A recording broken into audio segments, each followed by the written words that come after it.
వేల కోట్లు. అందులో సిస్టమ్ 95% సిస్టమ్ ఈజ్ ఇంటాక్ట్. తర్వాత ఇంకో విషయం కూడా ఈయన గారు నిన్న ఏమంటాడంటే, మేము చాలా ఎక్స్పర్ట్స్ని పెట్టినాం, ఆర్మీకి ఇంజనీర్లను తెచ్చినాం, ఆర్మీ ఇంజనీర్లను తెచ్చినాం, నేషనల్ ఎక్స్పర్ట్స్ని తెచ్చినాం, అసలే పీక్ పడేస్తున్నాం, మేము మా అంత పని ఒకటి చేసిందే లేదు. మరి ఏం చేసినావే ఇప్పుడు 3 ఏళ్లలో 3 సీజన్స్ కదా నీకు వచ్చింది. కనీసం 1,00,000 ఎకరాలకు నీళ్ళు ఇచ్చినావు. 1,00,000 ఎకరాలు 1,00,000 ఎకరాలకు నీళ్ళు ఇచ్చినావా అని అడుగుతున్నా. అరే మేము 40 లక్షల ఎకరాలకు ఇచ్చినాం. Where is your contribution? నువ్వు ఆర్మీ ఇంజనీర్లు వచ్చి ఇంత పీక్ పడగొడితే ఇది ఎస్ఎల్బిసి కుప్పగూలిపోయి 8 శవాలు ఇంకా లోపలనే ఉన్నాయి. నువ్వు ఇంత పీక్ పడగొట్టింది ఏంటంటే ఎస్ఎల్బిసి కుప్పగూలింది, 8 శవాలు బయటకు కూడా తీయాలి. ఇప్పటికి ఏడాదైనా నువ్వు ఇంత వీక్ పడగొడితే మేము కట్టినటువంటి వట్టెం పంప్ హౌస్ పాలమూరు ప్రాజెక్టులో నీళ్ళలో మునిగిపోయింది. నువ్వు ఇంత వీక్ పడగొడితే సుంకిశాల ప్రాజెక్టు కూలిపోయింది, ఇప్పటి వరకు మరమ్మతు కూడా కాలేదు. నువ్వు ఇంత వీక్ పడగొడితే ఖమ్మంలో పెద్దవాగు ప్రాజెక్టు కొట్టుకపోయింది, ఇప్పటికి నువ్వు తట్టెడు మట్టెత్తలేదు. పెద్దవాగు ప్రాజెక్టు ఇదివరకు రిపేర్ కూడా చేయలేదు. మరి నీ ఆర్మీ ఇంజనీర్లు, నీ మేధావితనము, నువ్వు చేసిన గొప్పతనం ఏంది? పెద్దవాగు కొట్టుకపోతుంది, సుంకిశాల కూలిపోతుంది, ఎస్ఎల్బిసి కుప్పగూలుతుంది, వట్టెం మునిగిపోతుంది. ఇదేనా నువ్వు వడగొట్టింది? అరే మేము 40 లక్షల ఎకరాలకు నీళ్ళు ఇస్తే కనీసం 1,00,000 ఎకరాలకు కూడా నువ్వు నీళ్ళు ఇవ్వలేవు 3 సీజన్లల్లో. నీకు మిగిలింది ఒకటే సీజన్, ఒకటే working season. What is that you have done? ఈ ఎన్డీఎస్ఏ, నేను ఆయన గారు ఎన్డీఎస్ఏ మీద కూడా చాలా మాట్లాడే ప్రయత్నం చేశాను. నేను అంటున్నా, సరే ఈయన ఎన్డీఎస్ఏ 2022లో వచ్చింది, 2021 డిసెంబర్ 31 అంటే అది 2022 అన్నట్టు అని కూడా మాట్లాడి నిన్న. ఓకే, 2022 నుంచి ఎన్డీఎస్ఏ వచ్చింది. నేను ఒక క్వశ్చన్ వేస్తే దాన్ని నేను ఆయన ప్రస్తావించాను. ఆ ఎన్డీఎస్ఏ వేరే ప్రాజెక్టులకు ఎందుకు పోతలేదు?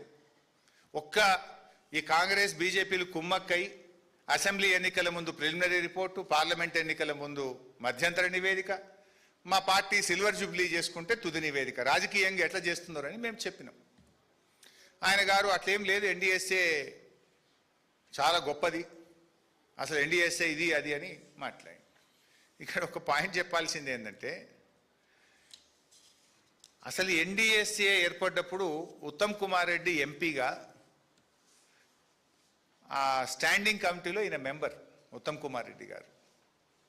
ఇదే ఉత్తమ్ కుమార్ రెడ్డి గారు ఎన్డీఎస్ఏ అనేటువంటిది రాష్ట్రాల హక్కులు కాలరాయడమే, అసలు ఎన్డీఎస్ఏ ఏర్పాటు చేయడం తప్పిదనము, ఇది రాష్ట్ర హక్కుల్లో చొరబడమే, దిస్ ఈజ్ ఆన్ రికార్డ్, రాతపూర్వకంగా ఇచ్చిండు ఉత్తమ్ కుమార్ రెడ్డి. ఎన్డీఎస్ఏ ఏర్పాటునే తీవ్రంగా వ్యతిరేకించిండు ఉత్తమ్ కుమార్ రెడ్డి.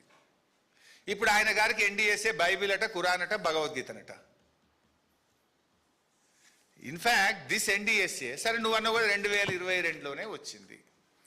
2022లో మన మేడిగడ్డ మీద రిపోర్ట్ ఇచ్చిన ఎన్డీఎస్ఏ చైర్మన్ చంద్రశేఖర్ అయ్యర్, అతుల్ జైన్, వీళ్ళిద్దరూ పోలవరం ప్రాజెక్టులో పనిచేశారు. వీళ్ళిద్దరూ పోలవరం ప్రాజెక్టులో పనిచేసినప్పుడు పోలవరం కొట్టుకపోయింది, 7,000 కోట్ల రూపాయల నష్టం జరిగింది. డేట్లు కూడా చెప్తా. 2022లో ఎన్డీఎస్ఏ వచ్చిన తర్వాత డౌన్ స్ట్రీమ్ కాపర్ డ్యామ్ కొట్టుకుపోయింది, డయాఫ్రేమ్ వాల్ కొట్టుకుపోయింది, functional failure of upstream coffer dam కొట్టుకుపోయింది, scouring of dump hill bund at spillway and approach channel restoration 1000 కోట్ల రూపాయల నష్టం జరిగింది, slope failure of spilling channel, failure of spoil banks, ఇది 500 కోట్ల నష్టం జరిగింది, dewatering charges for failure of both coffer dams 500 కోట్ల డ్యామేజ్ నష్టం జరిగింది, damage of failures of guide bund on spillway 350 కోట్ల నష్టం జరిగింది. మొన్న latest 15 August 2025 failure of upstream coffer dam, ఇన్నిసార్లు కొట్టుకుపోయింది. వీడికి ఎన్డీఎస్ఏ ఎందుకు పోదు? తెలంగాణలో మేడిగడ్డకు నష్టం జరిగితే 3 రోజులకు వచ్చింది ఎన్డీఎస్ఏ, ఇది 3 ఏళ్ళైనా పోతలేదు. 2022లో మీరు ఏర్పడ్డారు, ఇవాళ 2026, 4 ఏళ్ళైంది. 4 ఏళ్ళైనా ఎందుకు ఎన్డీఎస్ఏ పోతలేదు వీడికి? మరి గమ్మత్ ఏంటంటే కట్టింది మీరే, ఎన్డీఎస్ఏను హెడ్ చేస్తున్నది మీరే. ఈ పోలవరం కట్టినటువంటి చంద్రశేఖర్ అయ్యర్ ఎప్పటి నుంచి ఎప్పటిదాకా పనిచేసిండు అంటే పోలవరంకు 2019 నుంచి 2022 డిసెంబర్ అంటే ఆల్మోస్ట్ 2023 2019 నుంచి 2023 దాకా పోలవరంను కట్టించింది చంద్రశేఖర్ అయ్యర్. ఈయననే ఎన్డీఎస్ఏ ఒక రిపోర్ట్ ఇచ్చింది. ఇంకొక ఆయన అతుల్ జైన్, ఈయన